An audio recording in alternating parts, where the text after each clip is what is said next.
Hi guys, and welcome to the Sunderland vs Oxford match review. Now, if you've come here thinking that I'm going to sit here for 8, 9, 10 minutes and complain about the referee and blaming that entire performance and result on the referee, then you've come to the wrong place, because that isn't going to happen. I refuse to accept that that performance and that result was down to the referee, because it wasn't. Don't get me wrong, the referee had an absolute stinker. It was an absolute shocker from the referee, but the referee can't influence the way that we play. The referee, it's not his fault that we were, to put it bluntly, we were shit. We were. And I don't want to take that away from Oxford, because from the first whistle, Oxford, they were straight in our faces. There was a bit of shithousery going on, don't get me wrong. They were getting under our skin, and we were falling for it. Their tactics worked perfectly in their favour, and all in all, they played better than us for the 90 minutes, in my opinion. More so, particularly in the first half, don't get me wrong, but we were biting back to everything they were doing.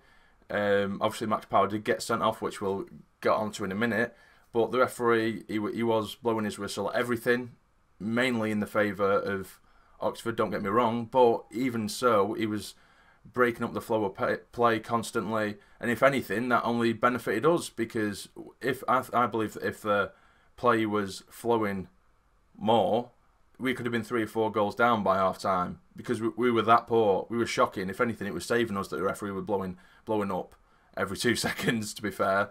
We come out potentially a little bit overconfident, maybe not overconfident. I won't call it arrogance, but maybe not expecting much from Oxford, potentially, or maybe just underestimating them a little bit, because they come out flying.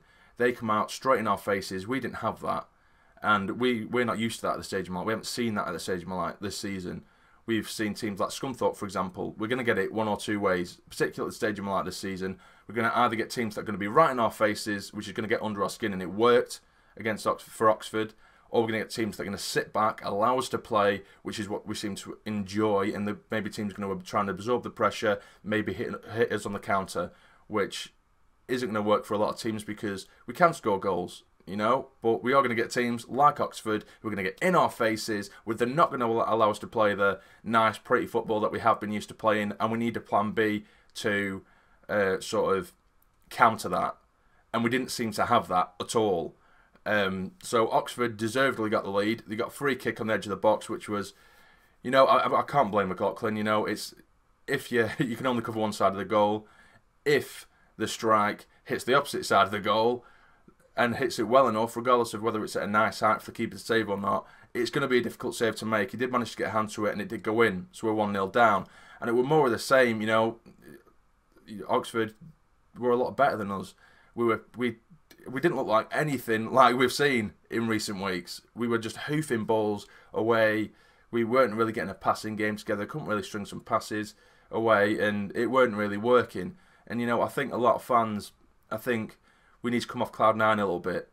And what I mean by that, without digging people out or anything, what I mean by that is that, of course, we've gone through this rollercoaster ride of new owners, new manager, new players, etc. And things seem to have been going well with Jack Ross and the team, and the way we're playing, we're grinding out results, and everything's looking peachy. We're unbeaten at the minute, and it's looking great.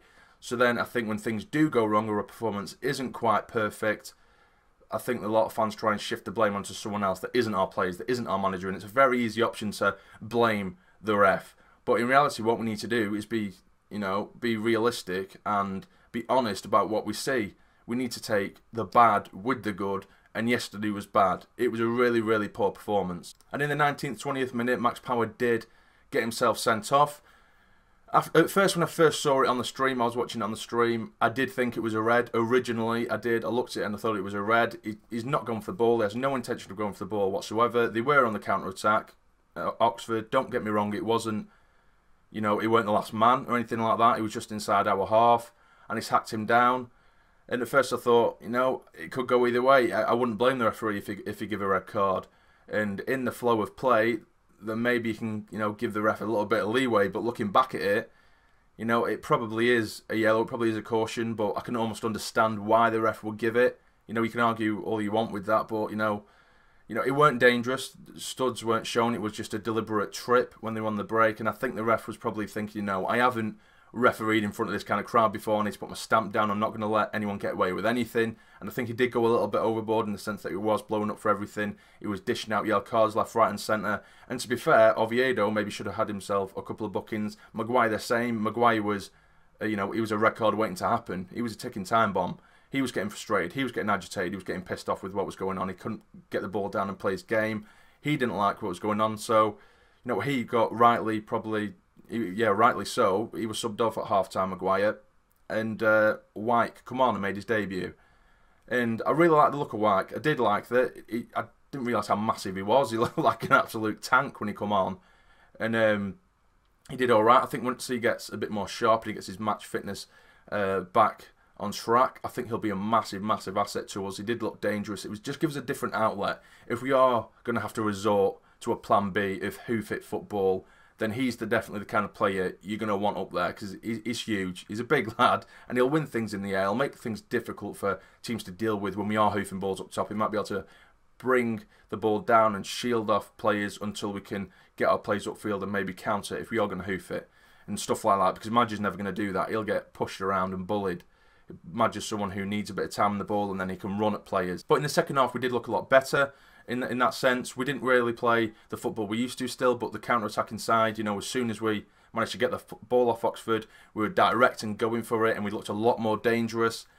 Gooch looked very good every time he had the ball. He looked very dangerous. But again, Oxford definitely did their did their homework before the game, because every time Gooch got the ball, there was 2 or 3 men surrounding him immediately. They know that Gooch is our danger man, which I agree with. I think he is. He creates, he makes assists, and he immediately causes danger, does Lyndon Gooch. So, fair play again, hats off to Oxford, because I just think that they out-tacticked us, they out-thought us, and they'd done the homework, which I don't know whether...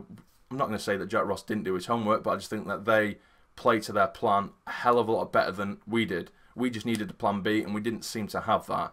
But yeah, as I say, we did manage to get ourselves an equaliser. It was Gooch who managed to wriggle in between a few defenders. It looked like it was a strike at goal, and Wyke got the deftest of touches to put it past the goalkeeper. It went in off the post in the bottom corner, and it was an amazing atmosphere at that point. The roar was absolutely insane from the stadium, and I think that lifted the lads a lot. We still kept pushing even with 10 men, and McGeoch come on, who looked half decent. I think McGeoch needs to start playing games now. He needs to start from the beginning, personally. I don't know whether it is just purely match fitness, but him on the ball, he moves the ball a lot quicker. He's very accurate with his passing, and he moves it a lot quicker with the likes of Katz in midfield. He might be able to break up play quite well, but he's quite slow on the ball, as you might expect. Whereas McGeoch, he can nick in there and he can play the pass quickly. He can move us up the field very, very quickly, and he can dictate the play. And I think in games like that, he should start from the beginning. But like I say, if it's match fitness, it's match fitness. You can't do anything about it. But yeah, he was all right. Reece James come on in the latter stages as well. Madge got himself an absolute amazing chance, but he's missed a couple of sitters already this season, including this one that I'm going to talk about. We managed to get it down the left-hand side through Oviedo, pulls it back to Madge around the penalty spot. He hits it first time and absolutely spoons it. A brilliant chance, and that's when we were in our sort of best spell of the game. But in saying that, Oxford had another chance right at the death where it was blocked off the line.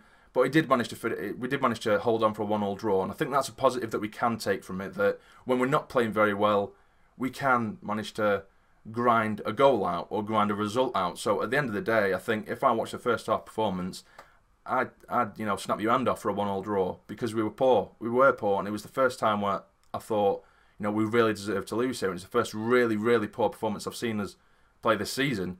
The second half improved marginally, and we did manage to get a goal, which is fantastic. But I think we do need a plan B. I'm looking forward to seeing what happens with Wyke and Madge. Whether I think at home we should maybe play 2 strikers up top with Wyke and Madge, or whether Madge is going to be brushed aside. Whether you could argue, it'd be unfair because Madge has been scoring goals. But I think Wyke probably suits this league a bit more. And but although in saying that, I think Wyke and Madge together could prove to be, a cracking partnership. But then when the likes of Sinclair comes back, who's better, Sinclair or Madge? That remains to be seen as well. So it's a headache that Jack Ross is going to have, and it's a positive headache to have, because it means we've got quality in different areas, which is good. So it's exciting to see these players come back and what's going to happen. I'm excited to see what Ross does in reaction to that performance, because all in all, it was poor. It was a very, very poor performance. but we did manage to get ourselves a draw, so that is a positive. You know, like I say, we've managed to bring it back from a poor performance and got a point from it. So we're still unbeaten, 4th in the league. You know, it's not the end of the world, but I think we just, like I say, we need to take the bad with the good.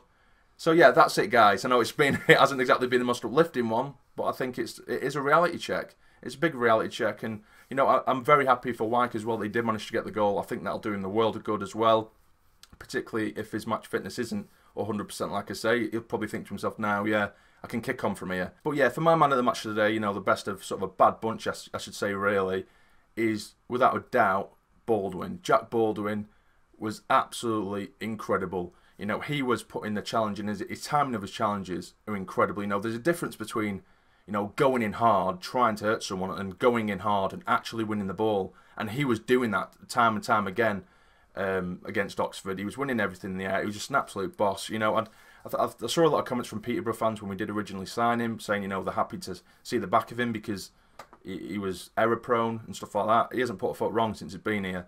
And yesterday, he just epitomised how good he actually is. I think he's a class above, really. But yes, we'll give Baldwin the man of the match. So yeah, that's it, guys. I hope you're all well anyway. Like I say, it has been a bit of a serious one. But yeah, that is it. So if you have enjoyed, please smash the like button for me. It'd be massively appreciated. And subscribe to the channel if you're not already to become a fully fledged member of the Sarnie Army. But for now, you take care and stay jamming.